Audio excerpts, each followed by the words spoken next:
and welcome into To Your Health. You know, if you've been listening to the news lately, a lot of times when our country makes a pact with another country, one of the things we're looking for is exchanges of different things. We have things under the ground here.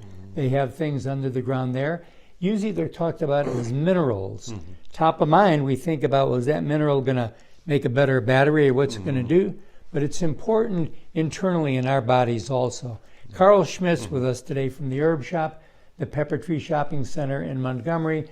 And Carl, this is a whole great big book about minerals, but these are minerals that need to be a part of our body. Right. Minerals are so important to how sequences and processes happen in our body. Just like when with technology, the Silicon Valley in California, and how they made computer chips out of silicon, and different other minerals in the welding, like tin or silver, and how welding and soldering. But in our body, signals and communications and relays depend on minerals for their process. And our food source, even back to the Dust Bowl in the 1930s and 40s, it was declared that we had little nutrition in our food sources. And then you combine manufactured and fast foods, people just are running on empty for generations. It's like we're putting an eraser in there. Yes. So minerals are not just as simple as swallowing a multi-mineral, because we actually have to assimilate and digest. So often people may be on antacids or indigestion medicines, and that prevents how the stomach produces the right acid. So when we do eat even a healthy organic salad or well-manned provided foods and vegetables, we may, if we're on indigestion medicines or we eat too quickly or we wash our food down, we may not be breaking the food apart. And so supplementing with a digestive enzyme may be one of the first places to start getting the minerals from the food, because we may not actually produce enough. Particularly people over 40 may not be produced. But I've had children that we've had to do this with. And then once the food leaves the stomach and goes into the intestinal tract, probiotics play a part in the process. So the healthy part of the intestinal tract is dependent on what we absorb and how the body gets what it needs. And then whether we're getting it from our food or whether we have to supplement with a supplement to get the minerals. And fortunately, we have a scan called the Oligo scan that we can use to easily find what your tissue level minerals are.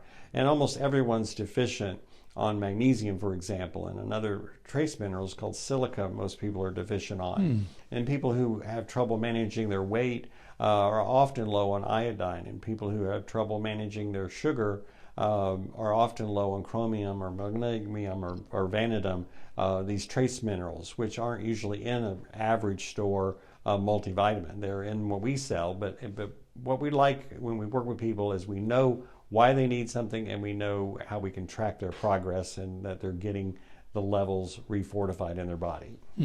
We talk about vitamins and minerals almost interchangeably. Right. So some, for example, calcium and magnesium have a kind of an antagonist approach, and so does phosphorus and calcium and boron. They're all interdependent on how bones function. And then sodium and potassium play a part in how the cells exchange power through the cell membranes, and too much of one and too little of the other can create other issues, like even blood pressure issues. And then other trace minerals like iodine and fluoride. Fluoride we're exposed to in tap water, but it can counteract the benefits of iodine, which is what we need for our metabolism. So something as simple as exposure to tap water and bathing and drinking can actually cause weight gain because it interferes with iodine. So there's a lot of interplay with minerals in the foods we eat and things we're exposed to. You said a key word there. Drinking, we just think about water as drinking, but if it's a water up from the tap and if we're bathing, this is a big organ here. Right, the largest organ on your body is your skin, and it absorbs the same way this absorbs, right? Many people know medications can be delivered in patch form or transdermal lotions, and so but then they don't realize that the water is actually delivering something we may not want. I mean, people go to lots of lengths to buy bottled water because they want it filtrated, but then they don't filter their shower water. It's just amazing. Right. Yeah. So again, you have to have the balance with between vitamins and minerals, and both together, it's probably I would say 65% vitamins, and then the bulk of then is minerals in our Right. system. The minerals are both building things like your bones or calcium. And simply, there's a lot. Every mineral plays a part in bone health, and but calcium is the main thing. And then the functions, minerals basically get metabolized to do different tasks, and so we have to keep putting them back in. And then vitamins tag team with how a mineral functions. And it's very difficult to get a good balance of vitamins and minerals in the food we eat now. Right. Especially the way we've just, we're seeing every day that you said they did what? In other words, even some soups in a can. Right. Some people say, why are you even drinking that soup? So there's read the ingredients. Right. That's the ingredients. Key. Right. We've kind of gotten so marketed oriented toward the look and the texture and the kind of the message, but then we didn't go back and check, is it still valid to what we're eating? What gave it the taste? Right. Yeah. So usually taste is the byproduct of salt or oil or sweetness, and so there are often chemicals that induce those flavors too, and so many products it's not a natural flavoring, and the unnatural flavorings are harmful chemicals technically. Which is something we don't need. Right.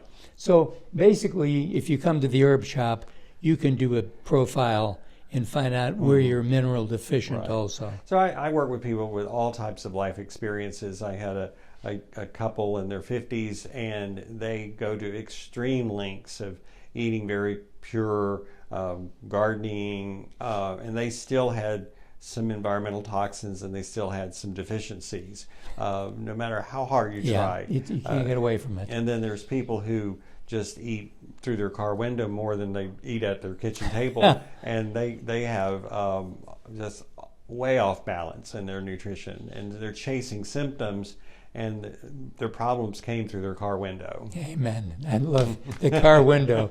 If you want to go to a window, go to Carl's window. The herb shop's on the Vaughan Road and the Pepper Tree Shopping Center. They're open 6 days a week. They open at 10 in the morning, close at 6. Saturday they close at 5. And you'll be glad you did. And we'll be right back right after this.